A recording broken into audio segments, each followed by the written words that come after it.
Hi everyone, আজকে আমাদের ফিজিক্সের প্র্যাকটিস সেট 3 নম্বর হবে। তো শুরু করি। এক নম্বর হচ্ছে H2SO4 একটি দ্বিক্ষারীয় অ্যাসিড, একক্ষারীয় অ্যাসিড, ক্ষারীয় অ্যাসিড নির্দেশক। তো H2SO4 হচ্ছে দ্বিক্ষারীয় অ্যাসিড। 2 নম্বর হচ্ছে এক্স রশ্মি আবিষ্কার করেন রন্টজেন, ফ্লেমিং, ডাল্টন, ওহম। তো এক্স রশ্মি আবিষ্কার করেন রন্টজেন। 3 নম্বর হচ্ছে ভ্যান ডি গ্রাফ যন্ত্র হলো তড়িৎ উৎপাদক যন্ত্র, খুবই উচ্চ বিভব সৃষ্টিকারী যন্ত্র বিশেষ, চৌম্বক প্রবণতা নির্ণায়ক যন্ত্র, এক্স রশ্মি উৎপাদক যন্ত্র। তো ভ্যান ডি গ্রাফ হলো খুবই উচ্চ বিভব সৃষ্টিকারী যন্ত্র বিশেষ। 4 নম্বর, তুমি পৃথিবীতে 1.5 মিটার উচ্চতা লাফাতে পারো, চাঁদে তুমি কত উচ্চতা লাফাতে পারবে? অপশান আছে 10 মিটার, 5 মিটার, 15 মিটার, 9 মিটার। তো এক্ষেত্রে আমরা জানি চাঁদের মহাকর্ষ বল পৃথিবীর অভিকর্ষের 1/6 অংশ। যে কোনো ব্যক্তি চাঁদে পৃথিবী থেকে 6 গুণ বেশি লাফাতে পারবে। সুতরাং তুমি যদি চাঁদে যাও তাহলে 1.5 মিটার উচ্চতা ইন্টু 6 = 9 মিটার লাফাতে পারবে। তো এখানে অ্যান্সার হবে 9 মিটার। 5 নম্বর হচ্ছে শূন্য মাধ্যমে আলো 1 বৎসর সময়ে যে দূরত্ব অতিক্রম করে তাকে কি বলা হয়? তাকে লিপিয়ার, 1 আলোকবর্ষ, সমবর্ষ, আলোকের বিস্তার, এদের মধ্যে হচ্ছে 1 আলোকবর্ষ বলা হয়। 6 নম্বর হচ্ছে রোধাঙ্কের একক কি? Erg, calorie, ohm, semi, joule. তো রোধাঙ্কের একক হচ্ছে ওহম, সেমি। 7 নম্বর ক্যাথোড রশ্মির নামকরণ কে করেন? Einstein, Goldstein, Newton, H C. Oersted. তো ক্যাথোড রশ্মির নামকরণ করেন গোল্ডস্টাইন। 8 নম্বর হচ্ছে পৃথিবীর কৌণিক গতি দ্বিগুণ করলে উত্তর মেরুতে অভিকর্ষজ ত্বরণের মান হবে দ্বিগুণ, অর্ধেক, একই থাকবে, শূন্য থাকবে। তো পৃথিবীর কৌণিক গতি যদি দ্বিগুণ করে তাহলে উত্তর মেরুতে অভিকর্ষ ত্বরণের মান হবে একই থাকবে। 9 নম্বর সবচেয়ে বেশি স্থিতিস্থাপক পদার্থ নিচের কোনটি? রবার, ইস্পাত, কাঠ, রূপা। সব থেকে বেশি স্থিতিস্থাপক পদার্থ হচ্ছে ইস্পাত। 10 নম্বর তাপ সঞ্চালনের দ্রুততম মাধ্যম কোনটি? দহন, পরিচলন, পরিবহন, বিকিরণ।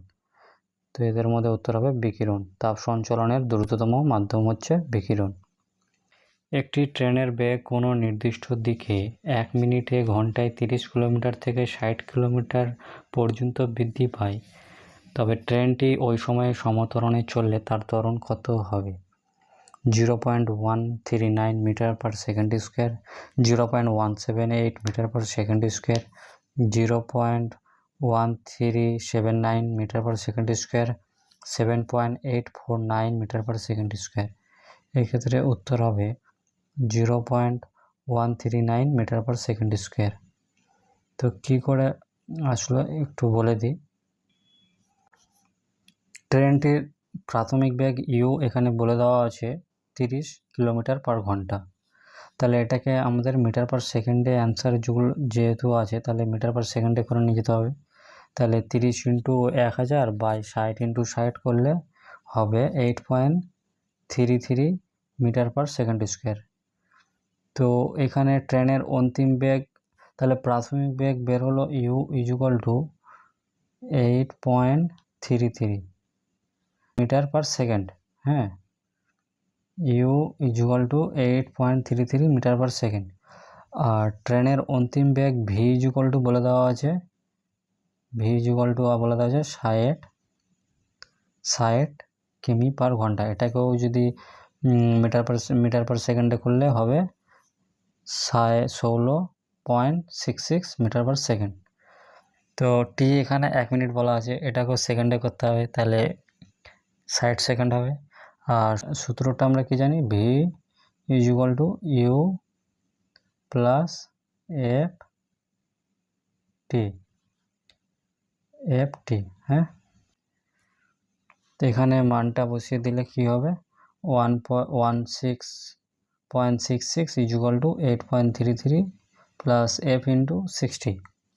তাহলে এফ এর কেটে দিলে এফ হবে এফ ইকুয়াল টু 8.33 বাই 60 হবে।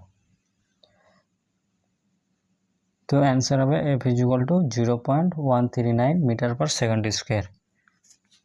তো অতএব সুতরাং ট্রেনটি ওই সময় সমতরণে চললে তার ত্বরণ হবে 0.139 মিটার পার সেকেন্ড স্কোয়ার। এটা কাটাকাটি করলেই এটাই আসবে 0.139 মিটার পার সেকেন্ড স্কোয়ার।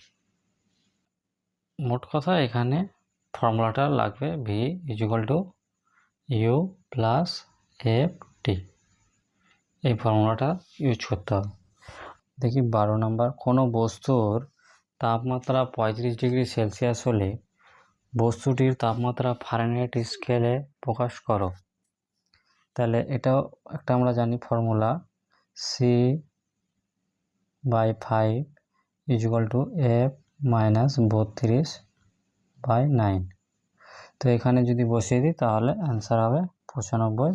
ভালভে কয়টি তড়িৎদ্বার থাকে? 1টি, 2টি, 3টি, 4টি।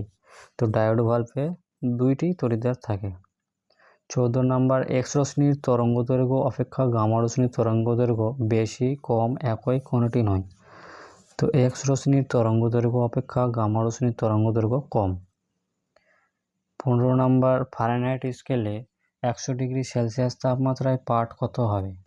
212 ডিগ্রি, 221 ডিগ্রি, 789 ডিগ্রি, 872 ডিগ্রি। তো ফারেনহাইট স্কেলে 100 ডিগ্রি সেলসিয়াস তাপমাত্রায় পাঠ কত হবে? 212 ডিগ্রি। কোনো বস্তুর একই সঙ্গে যদি চলন, ঘূর্ণন, গতি বর্তমান থাকে তবে তাকে কি বলে? মিশ্র গতি, চলন গতি, ঘূর্ণন গতি, এদের কোনোটি নয়। তো এটাকে মিশ্র গতি বলবে। 17 নম্বর, 100 ডিগ্রি সেলসিয়াস উষ্ণতার 100 গ্রাম স্টিম থেকে 64,800 ক্যালোরি তাপ এটা নিষ্কাশন করলে কি ফল হবে? তো বাষ্পীভবনের নীল তাপ 540 ক্যালোরি গ্রাম মিটার পার সেকেন্ড। কঠিনীভবনের নীল তাপ তো বরফে পরিণত হবে, জলে পরিণত হবে, স্টিমই থাকবে, না এর কোনোটি নয়। তো এটা বরফে পরিণত হবে। হিম মিশ্রর উষ্ণতা কত? -32 degree Celsius, -42 degree Celsius, -52 degree Celsius, -62 degree Celsius. হিম মিশ্রের উষ্ণতা হচ্ছে -52 ডিগ্রি সেলসিয়াস। 19 নম্বর হচ্ছে 1 ক্যালোরি তাপ উৎপন্ন করতে কি পরিমাণ কার্য সম্পন্ন করতে হয়?